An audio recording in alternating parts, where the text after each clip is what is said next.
comunicador de alta performance é aquele que ele consegue ser compreendido, ele não precisa de tantos artifícios. Às vezes a pessoa já conquistou coisa que a maior parte das pessoas sonha em conquistar e tem síndrome do impostor. Quando você se coloca nesse lugar de servir, de ser um canal de informação, você para de se importar tanto com o que os outros vão achar. Quando isso é primordial, o seu ego está na frente do seu trabalho. O que você vê que é a maior barreira para essa pessoa conseguir ter uma oratória e uma comunicação boa? Ó, vamos lá. Estamos aqui em mais um podcast da Atlas e hoje a gente vai falar bastante sobre oratória e comunicação. Isso, nossa convidada de hoje, ela é especialista em performance na comunicação para especialistas. Ela é criadora do método MPC, atriz, apresentadora, CEO da IM Comunicação. Ela já vendeu mais de 1 milhão em mentorias no primeiro ano de projeto e mais de 200 alunos, mais de 500 milhões gerados para todos os mentorados dela. Isabela Mori. Obrigada, Mary and Jacob. It's a pleasure. Ai, que bom que você tá Eu vou aqui. gastar meu inglês aqui, porque nós temos 2 hosts Americano. Vamos falar só inglês agora? Não é? Podia ter ferrou. uma versão só em inglês. Muito bom. Ó, eu já queria começar direto com o conteúdo, porque eu pesquisei, né? Fiz minha tarefa de casa. E eu vi que um termo que você usa muito é comunicação de alta performance. E eu queria entender um pouquinho o que isso significa pra você, o que esse termo representa, o que ele é. Comunicação de alta performance, Mary. Olha, a gente tende a achar que pode ser algo que seja muito complexo, ou, enfim, algo muito rebuscado, quando, na verdade, para mim, o comunicador de alta performance é aquele que ele consegue ser compreendido, ele não precisa de tantos artifícios. Muitas vezes, com o mais simples, a situação mais simples, ele consegue entregar o melhor dele, ele consegue impactar as pessoas, porque ele se apoia nele mesmo, ele se apoia na própria voz, na própria narrativa, na própria capacidade de se conectar com as pessoas. Isso, para mim, é alta performance, sabe? É você depender o mínimo possível de efeitos visuais, de edição. Eu venho dessa escola, né, da atuação, do jornalismo, da TV, e lá a gente tem que estar preparado para quando as coisas não saírem como a gente espera. E aquela pessoa que se mantém, a inteligência emocional se mantém estável, que se mantém firme, segura, essa pessoa ela tem alta performance, porque ela se garante, sabe? Me lembra um pouco esporte, alta performance. Eu acho que você traz um pouco disso do esporte pra comunicação.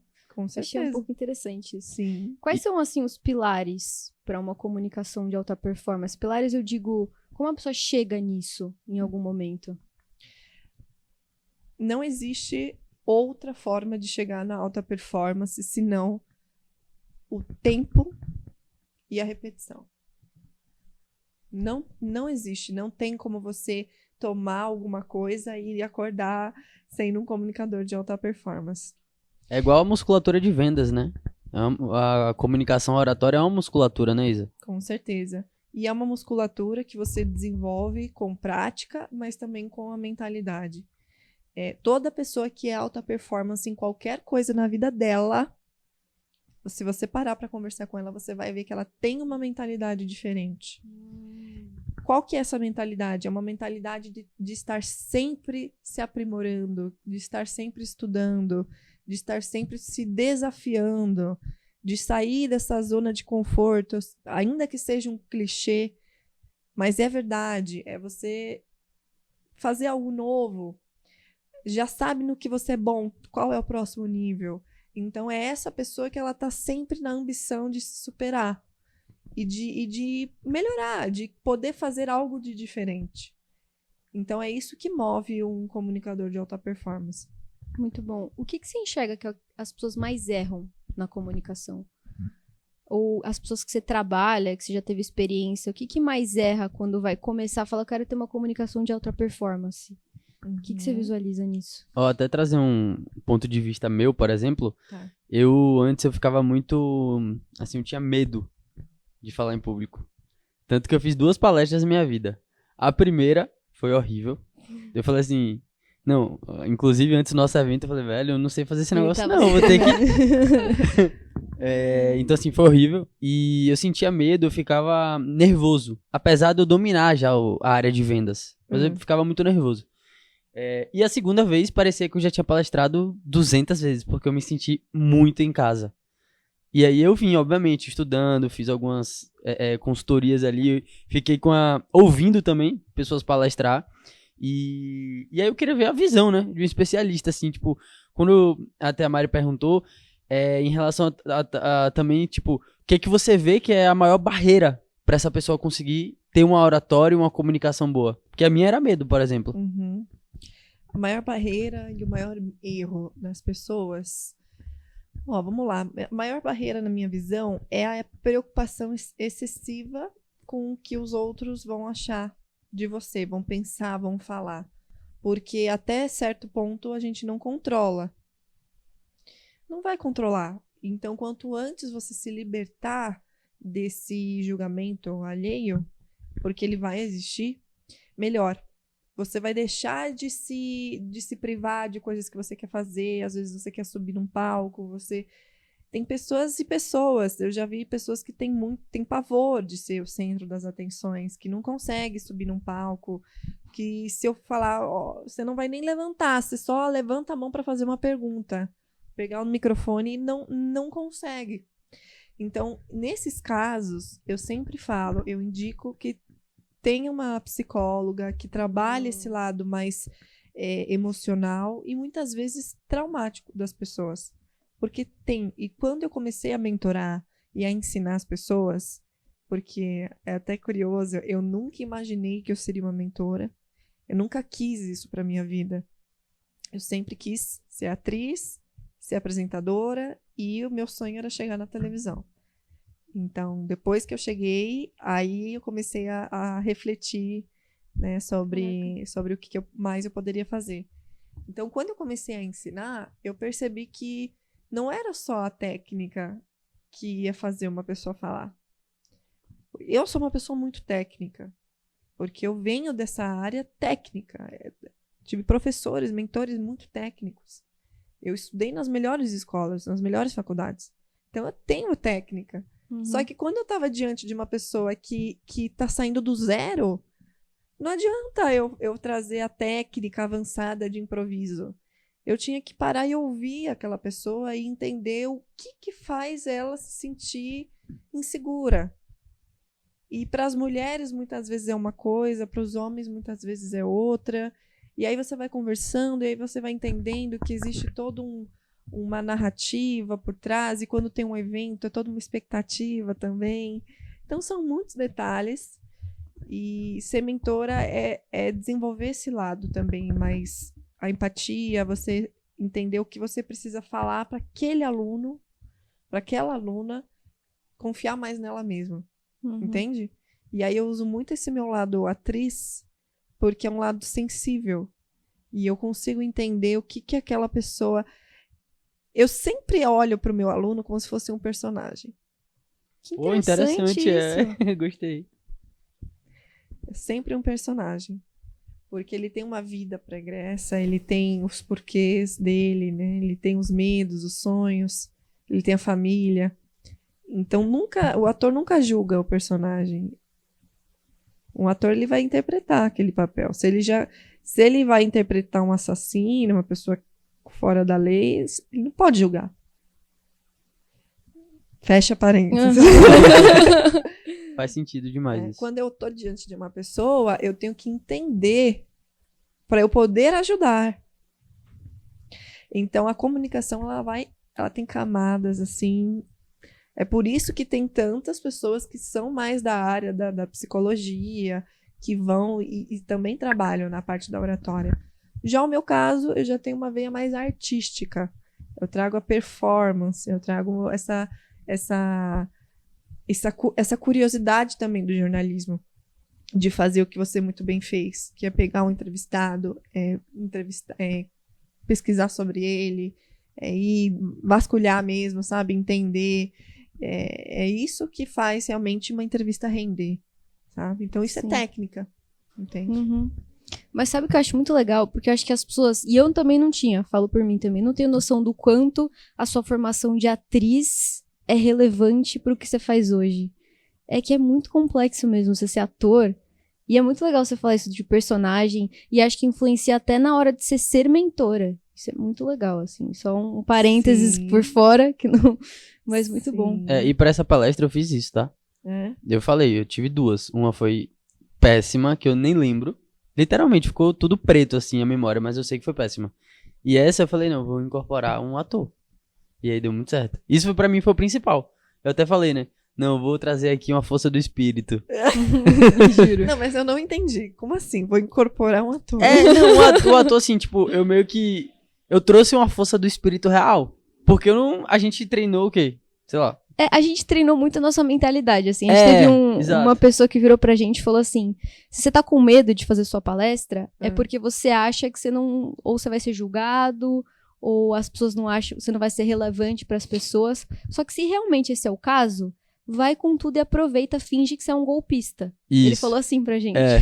Aí Eu a gente entrei entrou pensando na nisso. cabeça. Eu falei assim, Absurdo, né? Ridículo. Não, eu falei, ó, vou trazer força do espírito. Não E é do ser um corpo, golpista. não é da mente, é do Que espírito. absurdo. Mas, Gente.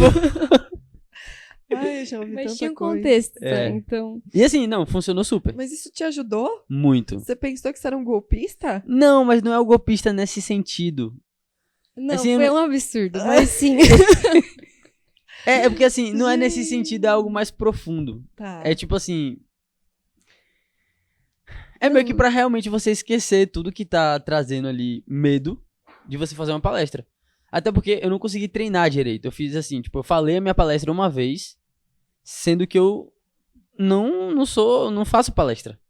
Não sei como é esse game. Uhum, Eu aprendi ali, na hora. uhum. E assim, tanto a da Mari quanto a minha foram muito boas. Realmente, assim, muito boas. Parecia que a gente já fazia isso há muito tempo. É bem delicada essa questão sobre você se sentir pronto ou você sentir que o que você tem a dizer realmente é relevante para o público.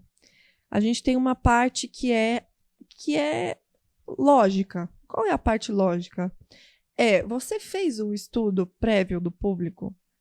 Aquela coisa básica. Quem são as pessoas? Qual é o nível de consciência? O que eles estão buscando naquele evento? Eles te conhecem, não conhecem? Quais seriam as principais dúvidas que essas pessoas têm?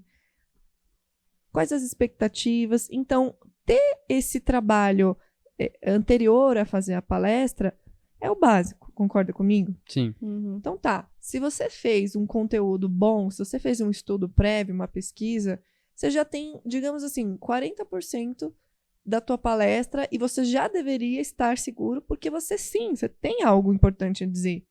Você pesquisou, você se atualizou. Uhum. As pessoas não sabem tudo que você sabe. Sim. Isso é simples de entender. E o óbvio precisa ser dito muitas vezes. Então, aí depois a gente tem aquela parte que são os outros, talvez 60%, que é a parte da nossa autoconfiança. E aí tem vários fatores que interferem. A gente tem o tal da síndrome do impostor, que é quando isso ocorre com pessoas que são inteligentíssimas, que é um mix de emoções, quando a pessoa se compara, a pessoa se diminui, enfim, tem questões que antecedem também o passado. E isso também vai interferir o presente. Mas é você entender, antes de mais nada, que se você está lá palestrando, é porque você está lá para servir o público. Quando você se coloca nesse lugar de servir, de ser um canal de informação, você para de se importar tanto com o que os outros vão achar. Por quê? Quando isso é primordial, o seu ego está na frente do seu trabalho. E quando você está a serviço das pessoas, você está lá palestrando para ajudá-las. Entende? Então você está lá das melhores das intenções. Você está lá doando o teu tempo, a tua energia, a tua expertise. Nada é mais importante do que isso.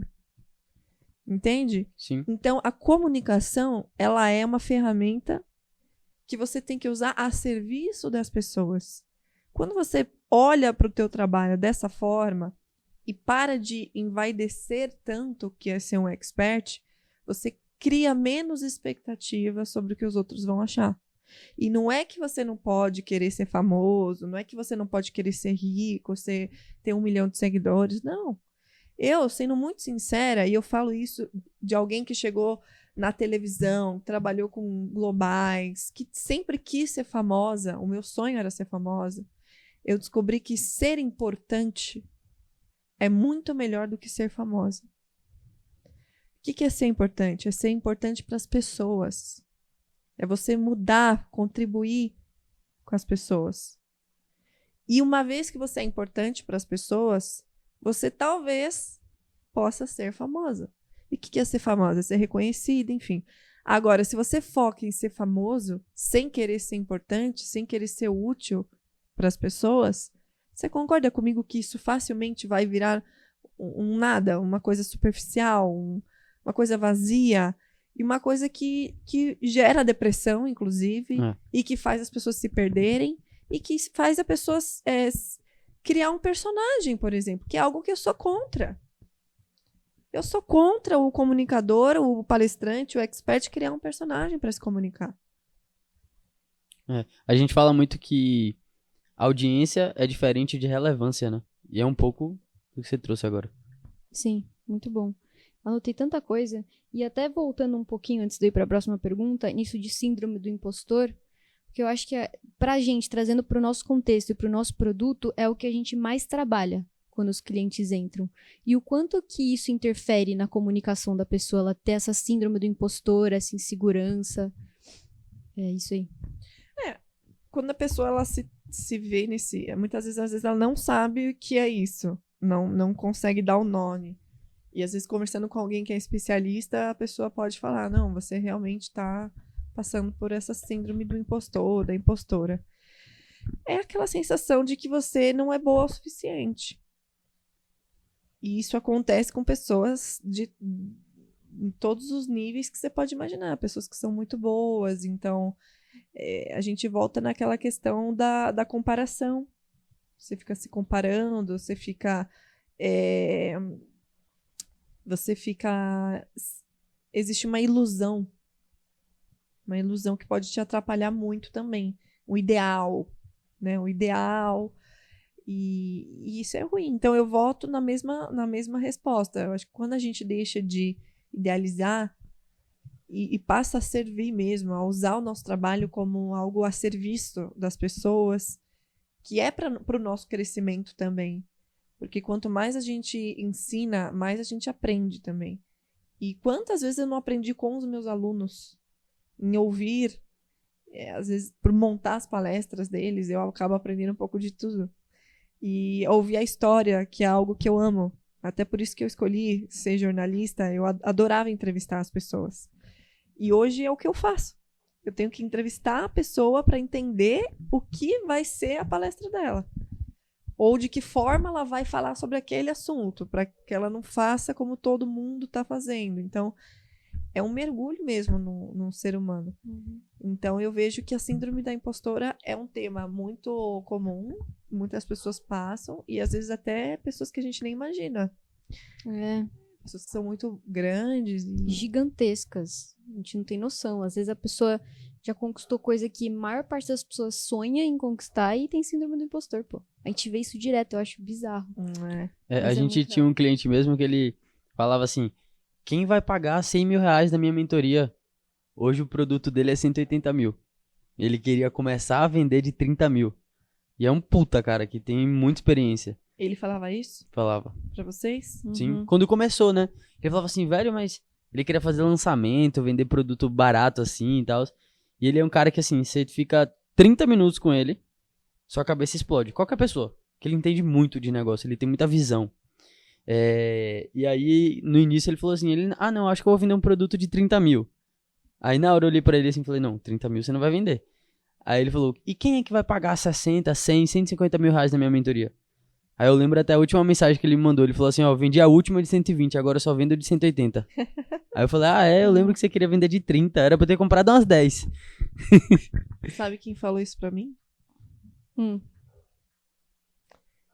meu primeiro lançamento em 2021, quando eu comecei a fazer os meus treinamentos, Eu tive uma pessoa da minha família que falou: quem pagaria R$ 600 pra aprender com você? Imagina. Foi exatamente assim. Quem pagaria R$ 600 pra aprender com você? Chega, me arrepiei aqui.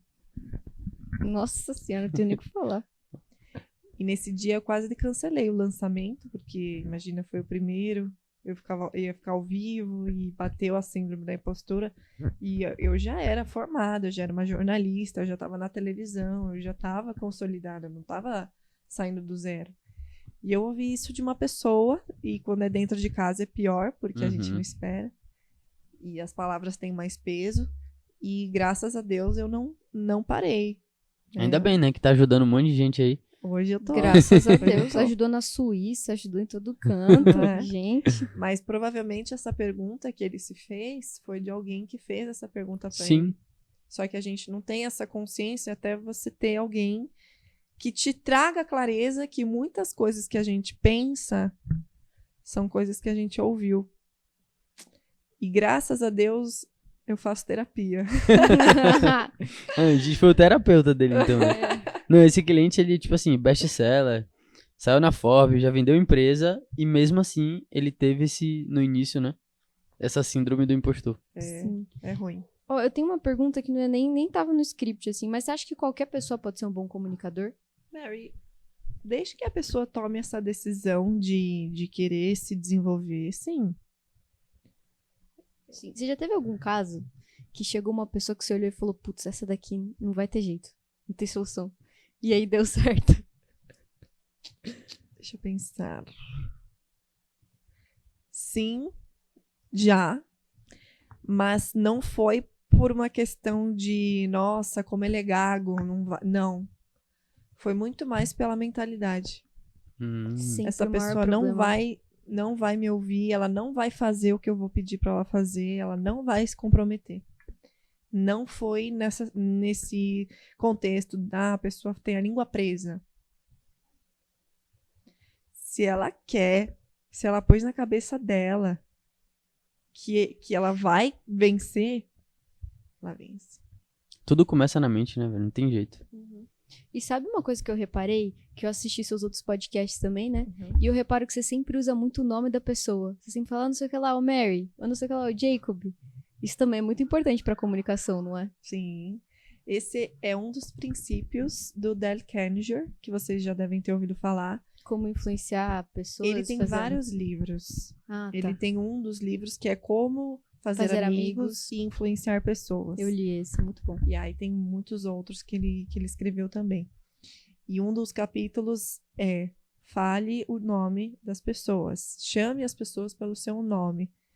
Porque existe uma pesquisa que ele cita nesse capítulo que ele diz que o som que as pessoas mais gostam de ouvir é do próprio nome. Pô, que massa, Isa.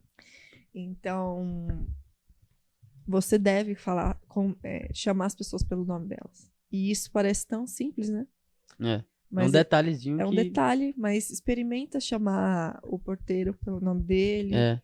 o professor pelo nome dele. Experimenta na hora que você tiver uma palestra e tiver ali o nomezinho da pessoa, chamar ela pelo nome dela. Eu costumo fazer isso assim com garçom. Eu falo, quando ele já vem me atender, qual que é o seu nome? Eu reparei Já porque a fica- gente faz muito isso. E eu sei que quem faz isso é porque a pessoa leu o livro que eu li. Aí eu fiquei, será que ela leu esse livro? Ou será de onde ela tirou? Então eu achei muito legal. Esse livro é excelente. Eu já dei uma aula sobre esse livro, porque ele tem muitos pontos. É um livro muito prático. E até recomendo aí para nossa audiência a comprar esse livro para ler, porque ele não é aquele livro teórico. Eu já recomendei muito para muitos alunos meus, principalmente para aqueles que querem aprender networking, por conta desses princípios mesmo. E se você for ver, esse livro ele foi escrito há muitos anos atrás, se eu não me engano, na década de 50. Caraca, ele é antigo assim, não sabia não. E aí a gente vê que os princípios, eles se mantêm, não é? E tem um outro capítulo também que é exatamente assim, ó. A TV faz, o cinema faz, por que você não faz? Pergunta. Esse é o nome do capítulo. E aí o que ele fala? Ele fala de dramatizar suas ideias. Eu não lembro dessa parte. Pois é. Já é tô lá com pro vontade de final. ler esse livro de novo aqui. É lá pro final do livro.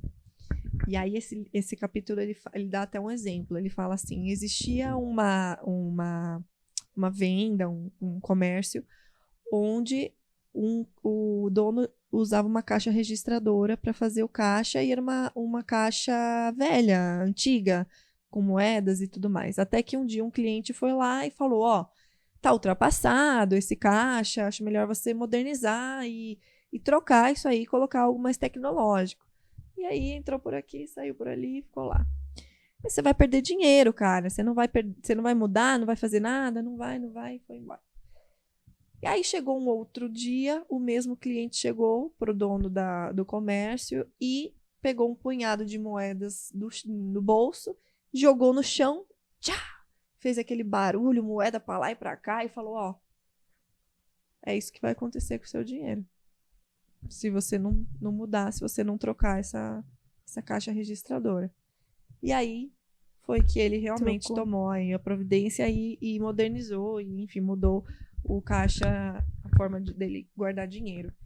Então, conclusão, dramatize as suas ideias. E aí eu falo isso para os meus alunos. Muitas vezes falar não é suficiente. Você precisa mostrar. E isso no palco é um recurso muito bom. Vem do teatro, dramatizar as suas ideias, você aumenta a mensagem e você gera um impacto emocional em quem está te ouvindo. Porque a pessoa, ela sente, ela ouve e ela vê. Então, é muito mais impactante. E isso está no livro também.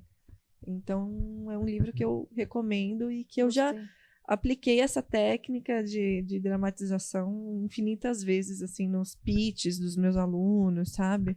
Quando eles vão contar a história deles, quando eles vão falar da jornada do herói, contar a própria jornada do herói. É muito melhor você sentir a sua história do que você contar como se estivesse lendo uma copy.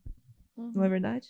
Eu acabei de lembrar das melhores palestras que eu já ouvi, elas têm muito disso, que é contar uma história bem impactante, dramática, para depois chegar numa conclusão. E tem a verdade da pessoa, tem a interpretação.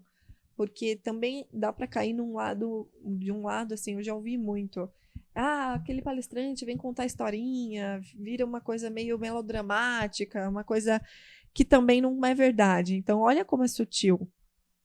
Dá para você virar um guru, uma pessoa meio, como eu posso dizer, performática demais, que não passa a verdade. E tem o outro lado, que é o lado que eu ensino, que é o palestrante levar a verdade dele. É trazer a história com contexto, com intenção, com estratégia, com técnica de um storyteller. E aquela coisa, né? Tudo que vem da alma, que é verdadeiro, é diferenciado. Exato. Assim, a gente até brinca, né? Brinca não, assim, fala, mas fala entre a gente, né? A gente sente quando a pessoa tá mentindo. Tipo, tem um cheiro, né? Aquele cheirinho de mentira. Então, quando vem da alma, quando é verdadeiro, sempre vai ser melhor. Sim. E aí vem um pouco da atuação, né? E a atuação, ela vai ser um recurso para potencializar, de fato, essa comunicação do palestrante, para fazer ele ser mais verdadeiro, né? E não, como eu posso dizer, eu falei do performático, mas tem também aquele que é muito artificial. Acho que essa é uma boa palavra, é o artificial, é a mentira, é o guru, é o personagem. A escassez forçada, né? Exato. Né? E do outro lado a gente tem uma pessoa, a gente tem um ser humano, a gente tem uma história, uma pessoa que tem coragem muitas vezes de contar a sua história, de abrir uma vulnerabilidade com técnica, para também não virar casos de família, sabe? Não ficar uma coisa, um chororô e perder o fio da meada. Entende? Então, a pessoa tem a inteligência de contar a história dela e aterrissar na estratégia daquele evento, do produto, da oferta e assim por diante. Sim, e eu gosto, quando eu tava fazendo o nosso evento, né, eu gostava de pensar que igualmente relevante o que eu ia falar é pra quem eu tava falando, e aí me ajudava a ficar um pouco mais centrada também, que eu sempre voltava e falava, não, mas o que eles gostariam de ouvir? O que eles não gostariam de ouvir, mas geraria valor de fato pra essas pessoas, e aí depois eu voltava pro que eu ia falar e ficava tudo mais amarrado, mais fácil, vamos por assim. E aí eu lembro que inclusive minha mãe é formada em jornalismo, né? E ela virou pra mim quando eu fui pedir ajuda sobre a palestra, ela falou: "Mas pra quem você tá falando? Primeira coisa, esquece tudo isso, pra quem você tá falando?" Ela falava assim. Sim. Então acho que tá muito ligado também com o que você falou. Você tem que adaptar, sempre. Você vai adaptar e é isso que vai fazer gerar a conexão. Porque tem que haver a conexão, entende? A conexão, ela é em primeiro lugar. É a primeira coisa. Você pode errar, cometer um erro de português tremendo. Se você conseguiu se conectar com aquela pessoa, isso é mais importante do que falar o português perfeito. Vou dar um exemplo. Se você vai se comunicar com pessoas muitas vezes que são mais humildes e que naturalmente elas vão conjugar errado, elas vão falar errado, às vezes falar errado é o que vai gerar mais rapport, mais identificação. Entende? E conexão, né? Então, eu trabalhei, assim, vou pegar um exemplo assim muito prático, que quando eu estava na área do jornalismo, eu fui repórter. Então, eu experimentei também essa área para ver justamente se eu ia seguir por esse caminho. E quando a gente é repórter, a gente não escolhe a matéria, a gente tem que ir, né? E aí, às vezes, eu tinha que entrevistar pessoas bem carentes, muito humildes. E eu tinha que... Você colocar a câmera na cara de alguém, entrar na casa de alguém e colocar um microfone e perguntar como ela se sente depois da enchente ter alcançado essa marca aqui da parede, é muito difícil. Forte, né? E você tem que ter uma boa resposta. Você não tem que só fazer a pessoa chorar. Então, eu tinha muitas vezes que digamos assim, me tornar simples, mais simples possível, para que aquela pessoa confiasse em mim e pudesse abrir a porta da casa dela para mim. Caraca. Né? Então, é esse tipo de informação que eu queria que vocês entendessem agora aplicando num evento. Sim. Então, o público que está lá diante de você, ele tem que se identificar, tem que gerar uma certa confiança. Até para quem, assim, atua diretamente na área de vendas, isso é muito importante. A gente fala que é o espelhamento, né, a rotulagem, porque a gente vai se conectar com o nosso semelhante. Então, às vezes a pessoa era de um estado específico, ou ela tinha um hobby, ou ela falava de alguma forma, até repetir as palavras que a pessoa falava ali na reunião, eu fazia. Tipo, tinha uma gíria, eu nunca falei aquela gíria, mas eu falava, porque aí ela se via, né, me via como semelhante. Então, até na palestra, né? Assim, na palestra eu vejo que é mais desafiador porque não é uma pessoa a pessoa. Numa call de venda, sim. Nossa, numa call de venda dá para usar vários recursos. Mas numa palestra dá para você arriscar, mas eu ainda acho que você ser você mesmo, assim, é bem forte.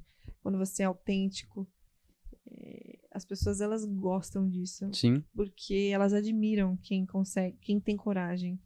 Entende? E você se torna uma inspiração, muitas vezes. Quando você consegue ser autêntico e as pessoas ainda veem verdade nisso. Porque também tem aquela tentativa... Nossa, por que ele tá usando um óculos de sol para palestrar? Você vê que... Não, sei lá, tá forçado isso. E aí causa um estranhamento. Agora, não, ela vai usar um vestido vermelho, sabe? Blau. Ela quer chamar atenção e ela segura aquela roupa. E sustenta, faz né? parte dela. Pra mim, isso é autenticidade. Sim. Sabe que me lembrou uma frase que eu escutei você falando, que é: um bom palestrante não é o cara que não erra, é o cara que tem presença de palco. E aí, o que é ter presença de palco e como ter presença de palco? Boa pergunta. Presença de palco, primeiro, é a pessoa conseguir se concentrar no presente momento. Então, ela tem que estar com a cabeça lá, no aqui e no agora. E isso é um dos maiores desafios hoje. As pessoas, elas estão muito desconcentradas, elas têm dificuldade em focar. E isso vai fazer com que elas errem, com que elas se percam, com que elas tenham branco no que elas têm que dizer. Então, esse é um ponto primordial. É a presença e o foco no aqui e no agora. Quando você tem presença de palco, você ocupa o palco, você anda pelo palco, é como se fosse uma parte de você, palco. E não somente o palco em si, físico, porque eu posso descer do palco e ter presença. Então, você ocupa o espaço. Então, você não fica sempre num cantinho do palco, ou no fundo do palco, ou você não... mesmo que você fique, às vezes, no meio, mas você não tem expressão, sabe? Você é uma pessoa que está tímida, que parece que está pequena. Uma pessoa pequena no palco. E quando eu falo sobre estar pequeno do palco, às vezes pode ser uma pessoa alta. É sério. E, às vezes... Eu já trabalhei com pessoas, mulheres que são baixas, mas que no palco ficaram gigantes. Vamos conversar sobre isso aí, que eu sou bem baixa. Então, aí está o poder da presença de palco. Não, eu amei rodar no palco, descer, tipo assim, tava me sentindo num parque de diversões. Sempre com intencionalidade. Virado na hora pra falar pra pessoa, ia na ponta, descia, pô, foi muito bom. Exato. Como é que você faz uma pessoa ficar presa no que você tá falando? Como é que você retém a atenção da pessoa? Tá. Tem várias técnicas para isso. A primeira é ter uma boa história. Se você tem uma boa história para contar, você tem ouro na sua mão, tá? Aí a segunda parte é como contar essa história. Então, vocês já devem ter ouvido falar sobre a técnica de abertura de loopings. Então, você abre e fecha loopings. Abertura de loopings? É. Acho que eu nunca ouvi, você acredita? Tá. Então, você pode abrir um looping quando você começa a contar uma história e você não fecha o looping. Exemplo. Certo dia, eu estava com a minha mãe em casa, até que ela chegou e aí ela me disse uma coisa que me impactou e acabou com o meu dia. Só que antes dela chegar, eu estava em casa, eu trabalhei o dia inteiro, eu fiquei pensando, meu Deus, quando minha mãe chegar, ela vai falar que ela vai, enfim, vai dizer alguma coisa que eu sei, eu já tô sentindo que não vai me fazer muito bem, então eu já vou ficar esperando ela aqui. E aí eu desenrolo a história pro outro lado. E eu abri um looping aqui, porque vocês querem saber o que ela me falou. Pra esperar pela resposta. Isso, e eu posso fechar esse looping no final. Como eu posso fechar ele no meio e abrir um outro. Então, essa é uma técnica. Por exemplo, eu vou trazer para vocês os 5 segredos para que vocês tenham uma comunicação de alta performance. E o último segredo é o mais importante deles. Primeiro, não seja uma pessoa blá blá blá. Pronto, eu duvido que você não vai ficar até o final para não saber quais são os 5 segredos. É tipo ter um gancho bom, né? É um gancho, mas é mais conhecido como uma abertura de looping. Entendi. Então, se você parar para ver grandes palestrantes, eles fazem isso de uma forma muito sutil. Você não percebe, mas você não consegue ir embora porque você quer saber onde é que aquela história vai parar. Bom, temos uma técnica que é mais a performance, que é a voz. Então, a voz, ela é importante para você conduzir o público. Se você tende a ser monotônico, isso é ruim. É igual um professor de, sei lá, de história, em que a maioria das pessoas dormem porque a aula acaba sendo numa mesma energia. Ele não tem altos e baixos, ele não tem uma explosão, ele não tem uma pausa. Ele não, sabe, ele não tem aquele envolvimento assim com a informação, com a mensagem. Então, um palestrante que ele é neutro, a voz é neutra, ele está sempre no também tende a perder a atenção. Então, é você saber modular a sua voz. Eu vou começar falando assim, e aí depois eu faço uma pausa, e aqui, de repente, eu posso falar mais rápido, e aqui eu falo mais devagar, e aqui eu faço uma pausa. Então, você vai usando o recurso vocal para contar uma história. E isso é teatro. Isso é uma técnica que os atores, os locutores sabem fazer muito bem. E é só treinando, né? É treinando, principalmente ouvindo. Uhum. É você consumir. Eu sou, assim, a primeira pessoa que vou incentivar as pessoas a irem ao teatro. Porque o teatro é um lugar para você estudar, para você ver como é feito. Lógico que o palestrante, nós que vamos palestrar em eventos mais corporativos, a gente não vai encenar, não vai ser um ator. Mas a gente pode beber da arte e do que os atores fazem para tornar a nossa apresentação mais performática, entende? É sair daquele modo quadrado de apresentação e trazer algo mais atraente para as pessoas. Porque as pessoas, elas querem entretenimento também. Então, se você consegue ensinar a entreter, você ganha o público. Acabou, você ganhou o público. É você gerar valor e entreter o público. Somado a isso, os gatilhos mentais, que nós sabemos que são muitos. O gatilho mental da curiosidade, o gatilho mental da exclusividade, o gatilho mental do contraste, enfim, da autoridade, o storytelling. Você tem uma palestra aqui, estou falando tecnicamente, tudo que você pode usar de recurso por trás de uma palestra. Porque quando eu escrevo uma palestra, eu escrevo camadas de uma palestra. Depois eu tenho a camada do copywriting, que é uma camada ainda mais forte, que é a camada da narrativa, da causa. Então não é... Por isso que hoje eu falo assim, não é um trabalho que o GPT vai substituir, entende? É muito mais profundo. Né? Não. Tem que ter repertório, você tem que assistir palestrante, você tem que ler, você tem que saber, conhecer de história, você tem que ter volume. Então, eu tenho agentes que me ajudam, eu tenho meus próprios agentes, antes que pensem assim que eu sou contra IA. Não, minha empresa, ela é totalmente IA. Todo mundo na minha empresa tem uma ferramenta de IA, todos. Mas é uma ferramenta, ela não é o trabalho em si. Então, eu gosto de fazer coisas assim, sabe, Mary? Palestras que são... Cara, eu nunca vi isso na minha vida. Eu adoro disruptivo, né? É essa a palavra. Disruptivo. É Gostei. isso a palavra. Porque é isso que vai fazer as pessoas lembrarem de você, entendeu? E eu fiquei com uma dúvida até pra mim, Mariana, que você comentou, até fui anotando os principais pontos, né? Que eu aprendi até agora. E o principal é ser verdadeiro, ser autêntico. Mas existe algum tipo de equilíbrio com o ser verdadeiro e seguir uma estratégia? Até pensando em quem quer fazer pitch em palco, algo nesse sentido. Tem algum... Como é que é? Até que nível você pode ser 100% autêntico, vamos pôr assim? Veja, eu não acho que a autenticidade, ela pode te atrapalhar. Muito pelo contrário.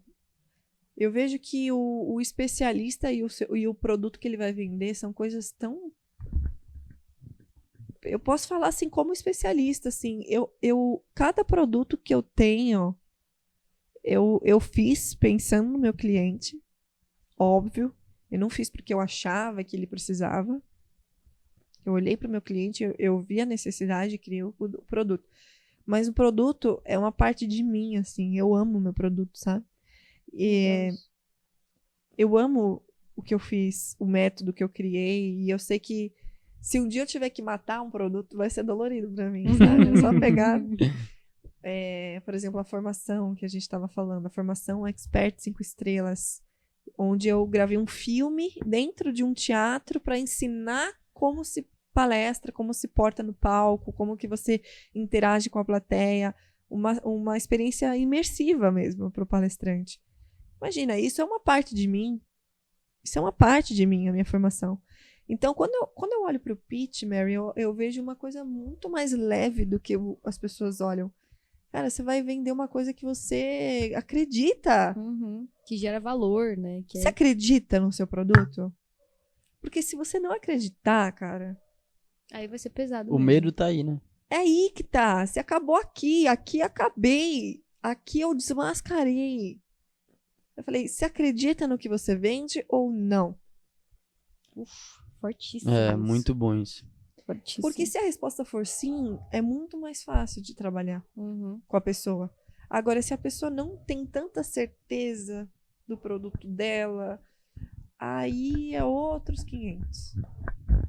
E eu não tô nem dizendo, por exemplo, assim, quando eu comecei a mentorar, gente, eu não tinha tantos cases. Então a gente tem uma insegurança de principiante, normal.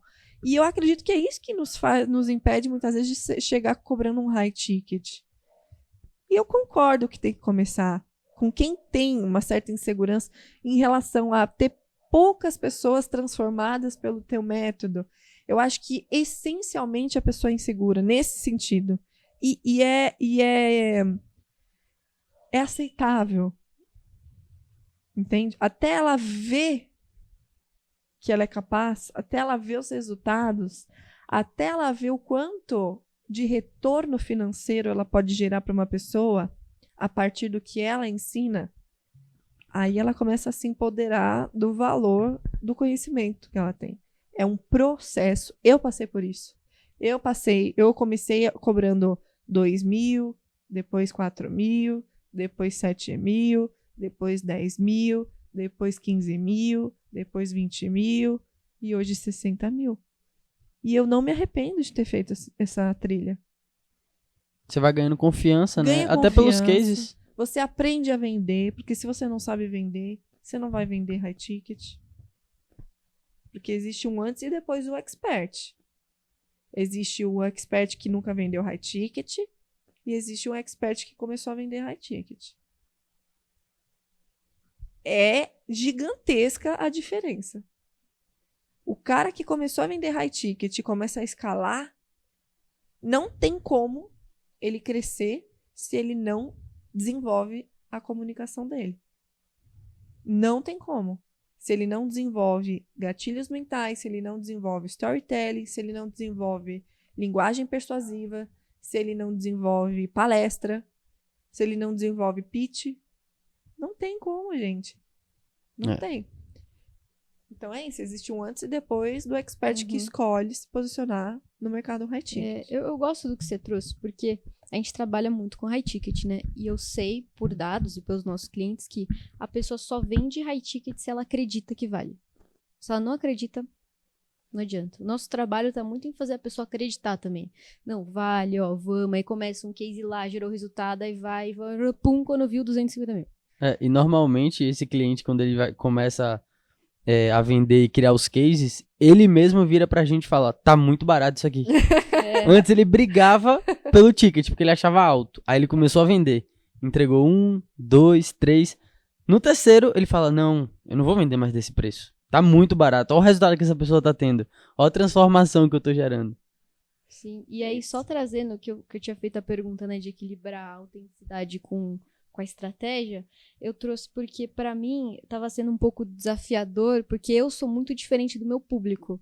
Meu público normalmente é mais masculino, mais velho, e eles não se veem em mim, sabe? Então eu tava com essa dificuldade de poder ser autêntica, 100% verdadeira e não conseguir me conectar com a pessoa. Então foi um baita desafio, assim, até que eu descobri que ser autêntico mesmo funciona mesmo assim, independente, mas foi desafiador. Eu achei a sua bota vermelha super autêntica. Obrigada. Eu confesso que eu nunca usei uma bota vermelha. E ela diz muito sobre você. Você acha? Sim. Eu tenho uma bota de vaca, que eu uso, que é mais ainda. Mais ainda. A bota de vaca sempre é um comentário na reunião. Assim, né? Mas você achou? Eu achei. A gente logo presta atenção, assim, na bota. O look preto, a bota Lá, vermelha. tem que ter um tchan. Eu vou parar de comprar tênis preto, vou comprar Só um vermelho agora. Só vermelho. Pra mim, a autenticidade é isso. Isso jamais vai te atrapalhar no teu trabalho. Entendi o que você quis dizer. Mary? Eu acho que é mais você entender mesmo o que vai te fortalecer como empresária. Uhum. Porque sim, existe essa questão de você ser mais nova, de você ser mulher, dependendo do ambiente. Então tem que ter um posicionamento, tem que se portar, entende? Tem que ser mais assertiva no que você vai dizer, trazer mais firmeza. 100%. E profissionalismo. Pra mim, é essa palavra. É sempre isso que eu respondo homens e as mulheres, os meninos e as meninas que falam, nossa, tem um cara de novo, nossa, não pareço. Eu falo, tudo bem, você pode pôr uma barba, você usa o cabelo diferente, usa uma roupa mais séria, isso é legal e é importante, a imagem vai te ajudar, mas nada substitui uma postura profissional. Concordo. Sabe qual é o maior exemplo que eu posso te dar? Quando as pessoas me perguntam a minha idade, elas ficam chocadas. Porque eu sou nova. Mas as pessoas não me dão a minha idade. Postura É. profissional. Resumo. Entendeu? Então é simples, gente. Agora, o contrário também é verdade. Quantas pessoas a gente não vê ai, com um Rolex no pulso, né, o tênis, não sei do que, e parece uma criança, sabe? Que não tem respeito, que fala alto, que é deselegante. Então, assim, esse mundo do high ticket, a gente não precisa nem se limitar ao mercado, mas, de certa forma, é um mercado que é atento aos detalhes. 100%. Então, é isso que vai fazer você vender mais, muitas vezes, é a sua postura. É como você trata as pessoas, educação, entende? Então, é muito mais do que, né, batendo no grande clichê assim, do digital. É muito mais do que saber qual é o seu arquétipo. É muito mais do que ter um blazer e uma água na taça. É muito mais do que isso, entende? Tem que ser verdadeiro. E se você... Uma pergunta legal. Se uma pessoa ela vem de origem humilde, ela não tem essa criação, ela pode buscar, ela pode desenvolver, ela pode começar a frequentar os ambientes, ela pode se interessar, entende? E desenvolver esse lado. As mulheres, principalmente, a elegância vende muito. A elegância não é só a forma que você se vende, que você se veste, por exemplo, o comprimento de uma saia. O comprimento de uma saia, ela mostra uma certa elegância, entende? Como ela pode também não mostrar. Quando você está no ambiente profissional, isso é importante, sim. Como é importante, por exemplo, quando você vai palestrar. Roupas muito curtas para as mulheres não favorecem elas para palestrar no ambiente profissional. Eu não indico. Assim como um decote muito grande também. Entende? Então é uma noção de que vai te ajudar a gerar uma imagem profissional. Então, a maquiagem, por exemplo, o equilíbrio na maquiagem. Não usar tanta maquiagem também. Então, vai usar uma sombra escura, vai usar um batom mais neutro, vai usar um batom vermelho, vai usar um olho menos carregado, e assim por diante. Entendi. Tá? Então, a imagem ela também vai te ajudar a vender o high ticket. Vou para um lado polêmico agora. Os procedimentos estéticos. Se você olhar pessoas que são muito transformadas, que exagerado mesmo, isso pode jogar contra ela. Porque não é nem bonito, não é nem belo. Sabe? É uma boca, assim, que tá totalmente desarmônica com o resto do rosto e um cílio gigante que... Entendeu? Ponto. Eu tô trazendo uma percepção. Todo mundo é livre para ser e usar o que quiser, mas eu tô trazendo uma percepção de mercado e de posicionamento. Joga contra isso, né? Joga contra. E a mesma coisa os homens. Não fazer a barba, as unhas muitas vezes suja, o cabelo sem corte, sabe? Sobrancelhas juntas, gente, péssimo, sabe? E assim por diante. Então a imagem ela também e conta muito, muito. E não é, você é uma pessoa superficial, não. As pessoas elas se atraem pelo belo, elas querem estar próximas do belo, do cheiroso, do autêntico, do alegre, sabe? E assim, você tá se cuidando, né? Também. Você tá querendo o melhor pra você. Tipo assim, você vê... Eu reparo muito nisso, eu sou muito observador. Então, às vezes, você olha assim, um cara, né? Ele tá, sei lá, com a unha suja. Ele tá com a barba mal feita, algo assim do tipo. Eu reparo nisso. Eu falo, pô, o cara não tá cuidando nem dele. Não tá olhando nem pra ele. Será que... É isso. Às vezes até a questão da confiança também. Uhum. Quando eu vejo algo muito fora, assim, eu falo, pô, não sei se eu consigo confiar nessa pessoa. Perfeito. Sim. E a gente falou um pouco de autoridade, né, de profissionalismo, e a gente sempre fala que ter uma autoridade é muito importante. Se você vai vender ou o que você for fazer, né? E a gente sempre gosta de falar que a autoridade ela é muito mais percebida do que falada. E eu acho que isso diz muito do que você está falando, que são nos detalhes. E aí eu queria escutar um pouco de você. Como a gente pode ser visto como autoridade usando a comunicação ao nosso favor? Como que a gente usa esses detalhes de comunicação, como a gente se porta para ter mais essa autoridade percebida? Muito bem. Vamos lá. Primeiro, eu vejo que elegância e gentileza são palavras que são irmãs. Sabe como eu conquistei um dos meus maiores clientes? Como? Servindo um café para ele. Simples assim. É. Eu faço muito isso, eu sou bom em fazer isso, hein? Vamos comprar café agora. Tô brincando. Porque você se mostra uma pessoa que quer servir. É. Servir é a base de tudo, né? Pronto. Então, quando você se põe nesse lugar de servir, você não Entendeu? deixa de ser uma autoridade. Uhum. As pessoas têm um senso comum de que a autoridade é servida, né? Uhum. Mas por que não pode ser ao contrário? Gostei disso. Não é? Muito bom. Um dos feedbacks que a gente recebeu muito do nosso evento foi isso. Todo mundo falava assim, velho, o cuidado que vocês tiveram aqui com a gente, cada coisa, cada detalhe, que a gente focou muito na experiência do cliente, né? Então, toda vez que a pessoa saía da sala e voltava, tinha alguma coisa na mesa. Todas as vezes. As mulheres tinham uma flor, aí os homens tinham um charuto. Então, isso foi um feedback que eu ouvi muito. Nossa. Por isso que eu te falei, né? Muita gente falou, foi o melhor evento que eu fui esse ano. E nosso evento foi agora, final do ano. Nossa. Por conta desses pequenos detalhes. Sim. Desde a comida, a atenção, a equipe, aos presentes, assim, que... Quando a gente fala presente, não é que, assim, foi nada muito caro, mas foi o detalhe do Sim. cuidado que a gente Sim. fez. Sim, sim. Foi muito bom isso. Isso muda tudo, gente. Isso pro nosso mercado e para um momento em que tem tantos eventos acontecendo, a gente esquece que são os detalhes que deixam mesmo, que fazem as pessoas se lembrarem da gente. É. Tá? E às vezes esse diferencial nem é caro. Às vezes é um bilhetinho que você escreveu à mão. A gente fez. Foi exatamente isso. Então, No final do evento não tinha uma pessoa sem chorar, entendeu? Tipo, foi nesse nível. Mas eu queria até puxar um pouco mais pro seu pessoal, assim, vamos pôr, eu quero escutar antes sobre sua formação. Me conta como é que funciona, qual que é o caminho que eu traçaria, né, dentro da sua formação. Uhum. Vamos lá. A formação Expert 5 Estrelas, ela nasceu, Mary, da necessidade de formar novos especialistas.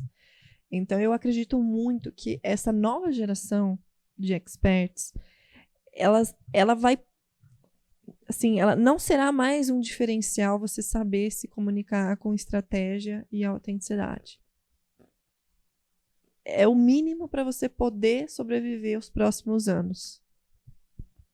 Porque não há mais espaço para amadorismo no nosso mercado. Não tem mais como. Então, o expert que não profissionalizar a comunicação dele, ele está fora do jogo. Ele automaticamente se autoelimina. Porque a comunicação é o coração do expert. Tá? Então, a formação ela veio porque eu vi essa necessidade urgente. São especialistas que sabem muito de um conteúdo, que têm um potencial gigantesco, mas que não sabem se comunicar. Até querem, mas eles não sabem. Eles estão perdidos. E o que acontece? Eles começam a ver outras pessoas que nem são tão boas assim, se tornando grandes referências. E aí isso gera uma revolta, uma frustração. E aí, enfim, eu mesma já vi muitas pessoas assim que são excelentes comunicadores e que você vai ver a pessoa, ela nem é tão... Ela é... Enfim...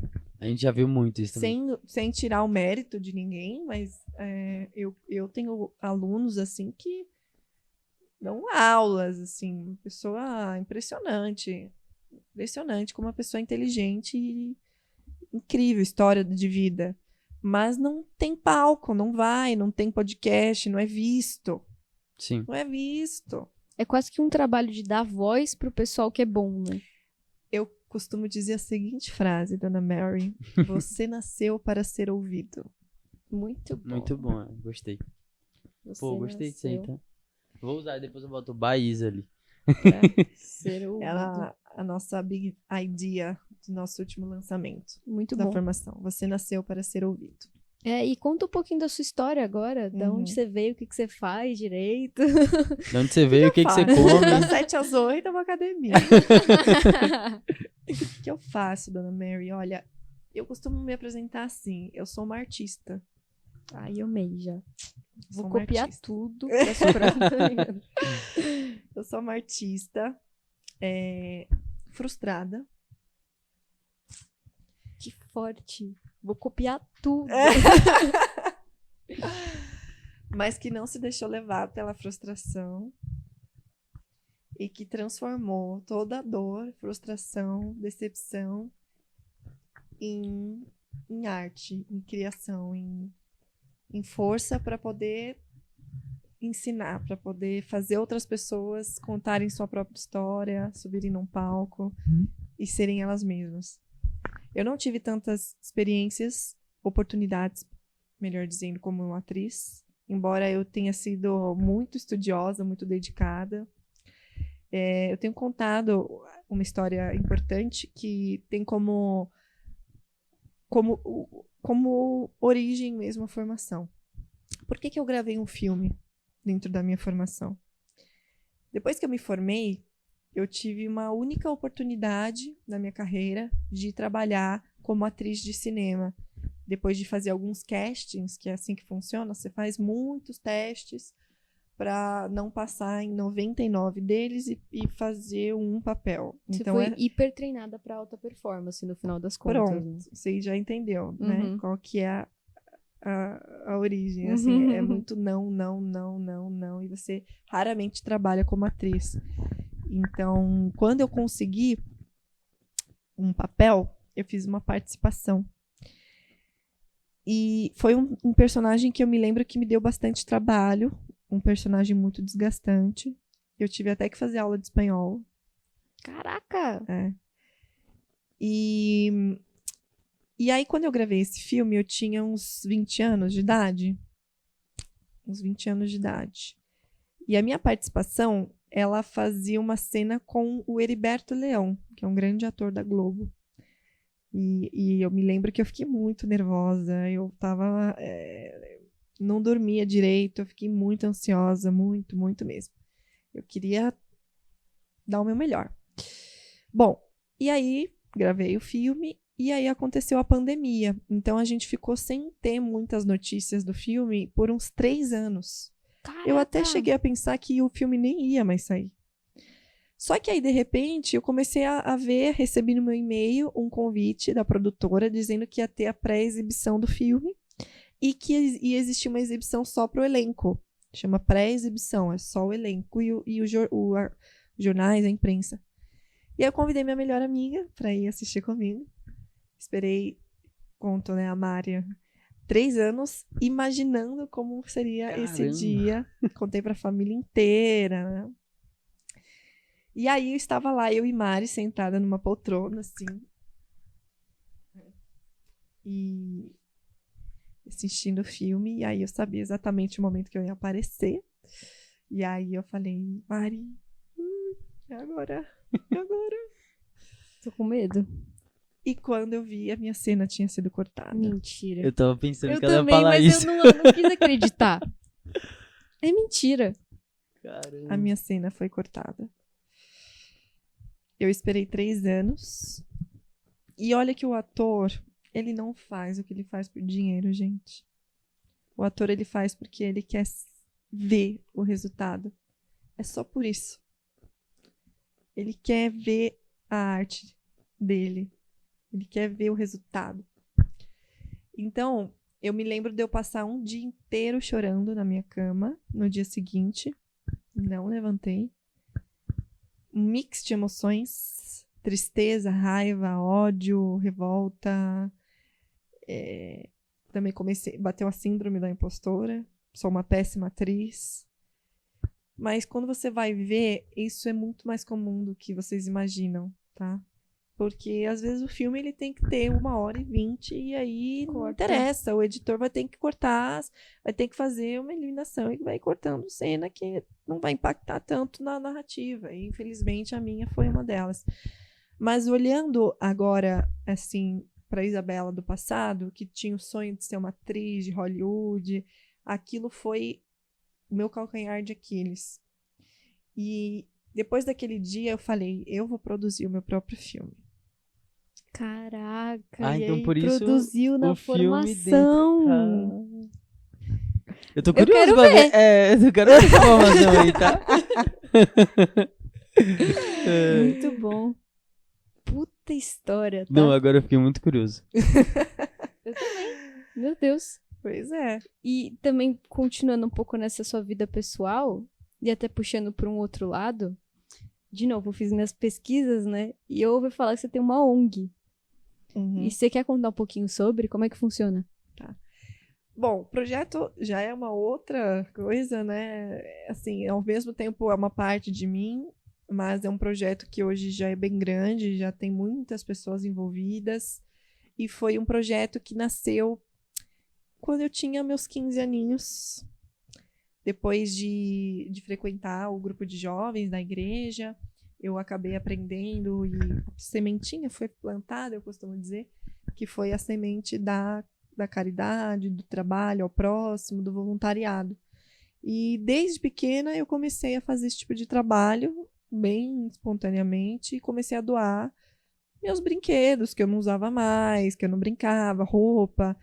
E assim eu fui crescendo e fui ajudando na entrega, que é o mais especial, é o dia que você vai entregar, né, Natal, Dia das Crianças, e é onde você tem a sensação de fato de estar contribuindo para o mundo.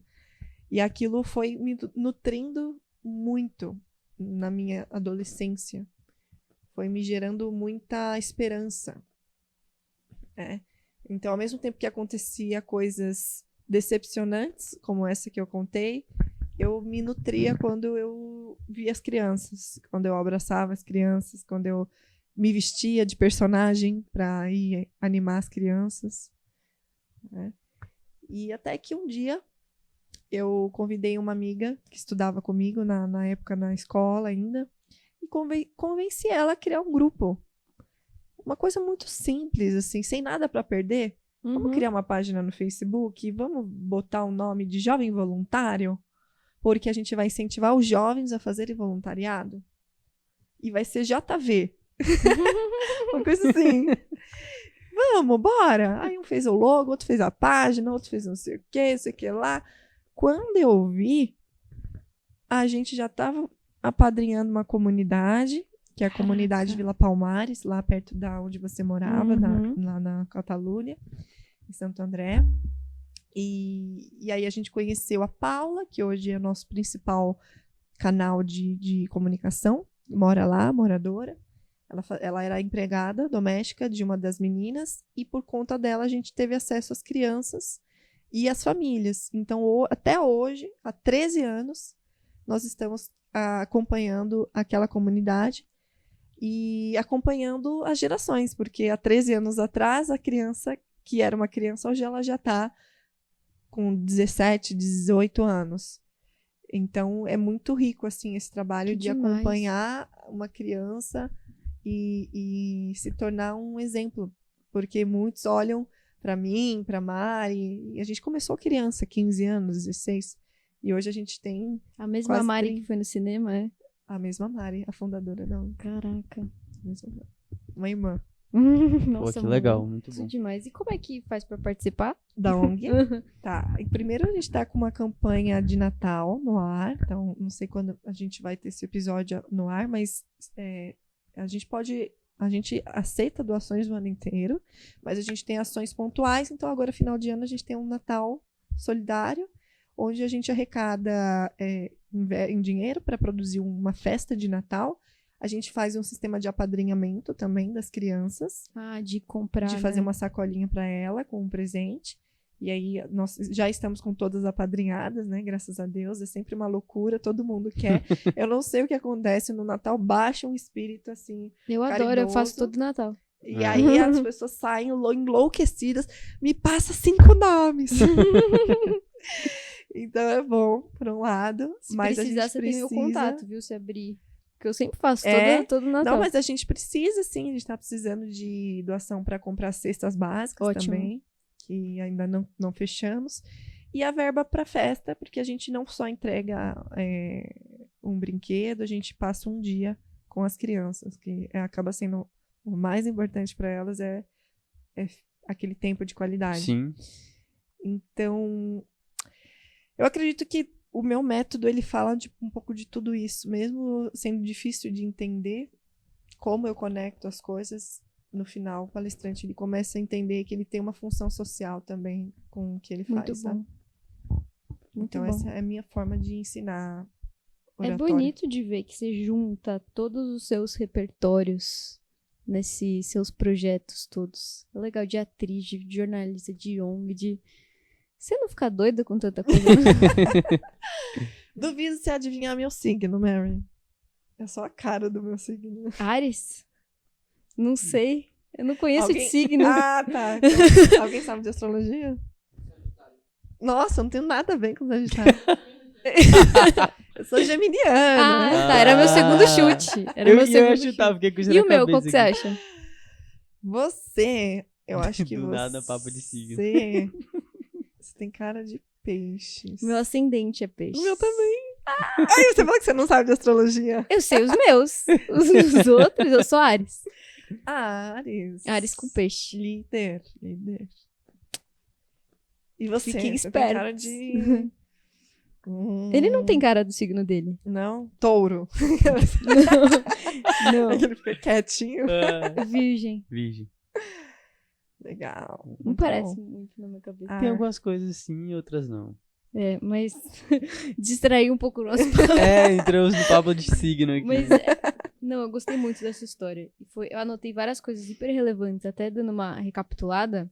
Pra mim, o que ficou mais marcante, eu sempre gosto de listar 3 coisas que marcaram muito, né? Tá. Foi isso de ser verdadeiro e autêntico, porque eu sei que é meio óbvio, às vezes, só que a gente se perde no tanto de coisa que a gente tá fazendo, a gente acaba perdendo um pouco isso. Então, isso foi bem relevante pra mim. Conexão em primeiro lugar também. Gerar conexão em primeiro lugar. E aqui, pra minhas palestras, que eu anotei, que você falou, é sempre, gerar valor e entreter. Gerar valor e entreter. Vou usar pros meus conteúdos também. Acho que isso traz pra tudo, né? Tudo. É. O principal pra mim, que é muito do que a gente fala também, é o servir.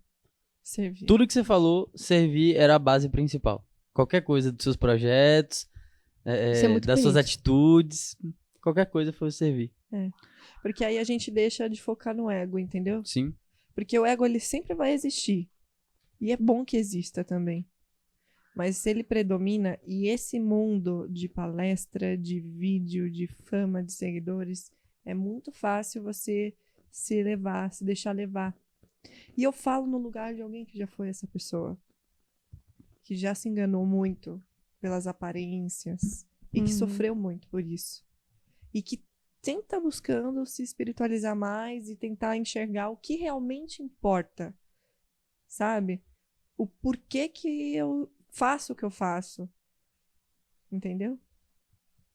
Porque a gente tá aqui para serviço. Uhum. Mas dá pra ver que seu porquê transparece nos seus projetos. Pelo jeito que você fala, pelo jeito que você comunica sobre esse servir e tudo. Então, você vai ajudar muita gente no mundo. Parabéns, de verdade. Surreal. Tô abismada aqui. E aí, você quer comentar alguma coisa ou posso Não, acho que deixar é a isso. última? É servir, honrar e prosperar, né? Servir, honrar e prosperar. Essa é a sua frase. Eu uso bastante. Então pode usar nas suas palestras. Vou usar. Servir. Eu usei, Ele né? usou. Eu usei. Honrar. E E prosperar. prosperar. Me explica essa frase. Vai Servir, né? Que é você assim, não, pra mim, né, eu tenho uma concepção minha mesmo. Então, servir é sempre você ajudar a pessoa com um conhecimento, uma atitude sua. Então, servir é você, de fato, pensar em ajudar o próximo. Até numa venda, eu tenho isso na minha cabeça. Falo, não, eu vou entrar aqui e eu vou ajudar essa pessoa de alguma forma. E eu tô servindo ela no final das contas. Honrar, pô, é você dar a honra de quem te ensinou alguma coisa. Então, por exemplo, o Servir, Honrar e Prosperar, eu peguei muito do Caio, que você conheceu lá também naquele mesmo evento. Então, honrar é isso. Toda vez que eu aprendi algo com alguma pessoa e eu vou comentar, ou até na minha palestra mesmo, teve 2, 3 coisas assim que eu falei, não, eu aprendi isso aqui com o meu mentorado. Então, eu tô honrando aquela pessoa. E o prosperar, assim, não só... quando fala prosperar, a pessoa sempre pensa muito no financeiro, né? Não somente o financeiro. Prosperar é a felicidade ali, é o sucesso, né? E aí vai em várias áreas. Então, pra mim, é esses 3 aí. Excelente. Potente. E a sua frase, Mary? Se você não tiver, a nossa gente vai frase, criar a agora. gente só fala servir, honrar e prosperar. Não tem a minha, Tem mas... que ter uma sua. Pois então, vou ter que criar Vamos uma criar só uma agora. Vamos. Vai ser... Desafio aí pra... Fala 3 palavras que você costuma repetir bastante, assim. Então, Eu falo, todos os dias eu falo que você tem que ser genuíno. É, A palavra genuíno é a palavra genuíno eu dela. falo todo santo dia para todos os mentorados. Então, você tem que ser genuíno. Servir. Eu falo muito servir. E genuíno tá muito nisso de autenticidade também, né? a palavra genuíno, ela vem... Etimologia, acho que ela vem... Genuíno, eu acho que ela tem uma conexão, uma conotação espiritual, eu acho. Não tem? Joga no GPT. Vai, pega aí, John. Mas eu falo muito. Genuíno, não deve ser alguma coisa voltada a Deus, assim? Da Capaz. origem, Gênesis. Ó, tem sim. Capaz. Então eu falo muito, você tem que ser genuinamente, não sei o que lá, você tem que ser genuíno, você tem que ser verdadeiro. Então, Gênesis. Genuíno, servir. E eu valorizo muito a curiosidade também. Eu sei que não tem nada a ver com servir, honrar e prosperar, mas eu sempre valorizo pessoas que são curiosas, que estão querendo entender mais. Acho que minha frase estaria por aí. Uhum. Então, deixa aí uma dica final, né, pra servir as pessoas que estão em casa, principalmente pensando nas pessoas boas e pra você dar voz pra elas. Não deixe essas pessoas boas sem voz, calada. O que você falaria? Bom, eu vou finalizar trazendo uma frase que eu falei em setembro desse ano, quando uma coisa que eu jamais, gente, imaginei que aconteceria tão cedo, que foi receber um prêmio internacional na Suíça. Um primeiro prêmio internacional, com menos de 30 anos de idade. Realmente, isso estava fora Surreal. do script. Estava fora do script. E quando eu ganhei esse prêmio, o EV Global Award, para quem tiver aí curiosidade de pesquisar, foi lá na Suíça, em Montreux, e eu fiz um discurso. Esse discurso de 1 minutinho. E eu agradeci a algumas pessoas e eu finalizei com uma seguinte frase que eu queria deixar marcada aqui. É uma frase de Nelson Mandela. A frase é a seguinte: tudo parece impossível até que seja feito. Óbvio que no caso dele a gente tem o apartheid, todo o contexto dele, mas trazendo agora para a filosofia da vida, tudo parece impossível até que seja feito.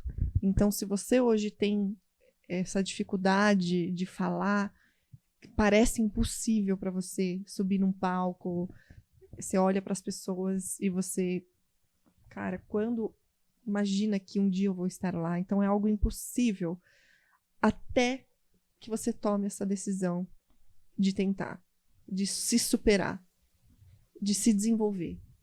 E o dia que você pisar num palco, o dia que você gravar o seu primeiro vídeo e você se assistir, você vai ver que pode ser possível, que pode ser real. Porque você, a partir do momento que você faz o que precisa ser feito, você elimina essa ilusão de que você não é capaz. Então, é essa a mensagem que eu deixo. Faça, just do it. Perfeito. E pra quem quer te conhecer, onde é que a pessoa te encontra? Rede social, Instagram, LinkedIn, YouTube? Ótimo. Bom, a parte agora importante para quem gostou do episódio, eu agradeço quem chegou até aqui. Me segue lá no Instagram, @IsabellaMori, com 2 L's. No LinkedIn também, Isabela Mori. Estamos no YouTube, com vários conteúdos também para você acompanhar. Isabela Mori também. Beijão.